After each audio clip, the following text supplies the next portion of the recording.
Actually ಇವತ್ತು ನಮ್ಮ 5ನೇ ವರ್ಷದ ವೆಡ್ಡಿಂಗ್ ಆನಿವರ್ಸರಿ. ಎಲ್ಲೆಲ್ಲೋ ಪ್ಲಾನ್ ಮಾಡಿದ್ವಿ ಹೋಗಕ್ಕೆ. ಸುಮಾರು ಯಾವುದಾದೋ ದೇಶದೊಂದಷ್ಟು ಲಿಸ್ಟ್ಗಳು ಬಂದಿತ್ತು.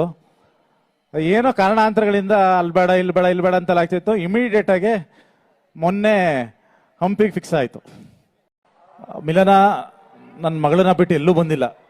ಫಸ್ಟ್ ಟೈಮ್ ಇವತ್ತು ಫುಲ್ ಕಂಪ್ಲೀಟ್ಲಿ ಬಿಟ್ಬಿಟ್ಟು ಬಂದಿರೋದು. ಅಂದರೆ ಫುಲ್ ಕಂಪ್ಲೀಟ್ ಒಂದು ಡೇ ಅಥವಾ ನಾವು ನಾಳೆ ಆಗತ್ತೆ ನಾವು ಹೊರಡೋದು ಬೆಂಗಳೂರಿಗೆ.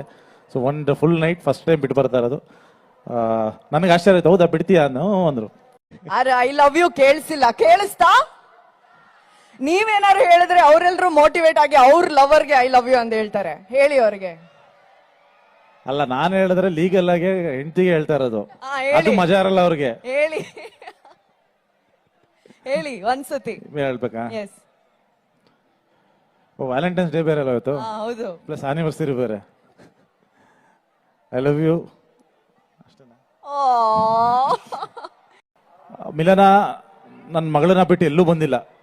ಫಸ್ಟ್ ಟೈಮ್ ಇವತ್ತು ಫುಲ್ ಕಂಪ್ಲೀಟ್ಲಿ ಬಿಟ್ಬಿಟ್ಟು ಬಂದಿರೋದು. ಅಂದರೆ ಫುಲ್ ಕಂಪ್ಲೀಟ್ ಒಂದು ಡೇ ಅಥವಾ ನಾವು ನಾಳೆ ಆಗತ್ತೆ ನಾವು ಹೊರಡೋದು ಬೆಂಗಳೂರಿಗೆ. ಸೊ ಒಂದು ಫುಲ್ ನೈಟ್ ಫಸ್ಟ್ ಟೈಮ್ ಬಿಟ್ಟು ಬರ್ತಾ ಇರೋದು. ನನಗೆ ಆಶ್ಚರ್ಯ ಆಯ್ತು, ಹೌದಾ ಬಿಡ್ತೀಯಾ ಅನ್ನೋ ಅಂದ್ರು. ಅರೆ ಐ ಲವ್ ಯು ಕೇಳಿಸಿಲ್ಲ, ಕೇಳಿಸ್ತಾ? ನೀವೇನಾರು ಹೇಳಿದ್ರೆ ಅವರೆಲ್ಲರೂ ಮೋಟಿವೇಟ್ ಆಗಿ ಅವ್ರ ಲವರ್ಗೆ ಐ ಲವ್ ಯು ಅಂತ ಹೇಳ್ತಾರೆ. ಹೇಳಿ ಅವ್ರಿಗೆ. ಅಲ್ಲ, ನಾನು ಹೇಳಿದ್ರೆ ಲೀಗಲ್ ಆಗಿ ಹೆಂಡತಿಗೆ ಹೇಳ್ತಾ ಇರೋದು, ಅದು ಮಜಾ ಇರಲ್ಲ ಅವ್ರಿಗೆ. ಹೇಳಿ ಹೇಳಿ ಒಂದ್ಸತಿ ಹೇಳ್ಬೇಕಾ? ಎಸ್. ವ್ಯಾಲೆಂಟೈನ್ಸ್ ಡೇ ಬೇರೆ ಅಲ್ಲ ಇವತ್ತು, ಹೌದು. ಪ್ಲಸ್ ಆನಿವರ್ಸರಿ ಬೇರೆ. I love you.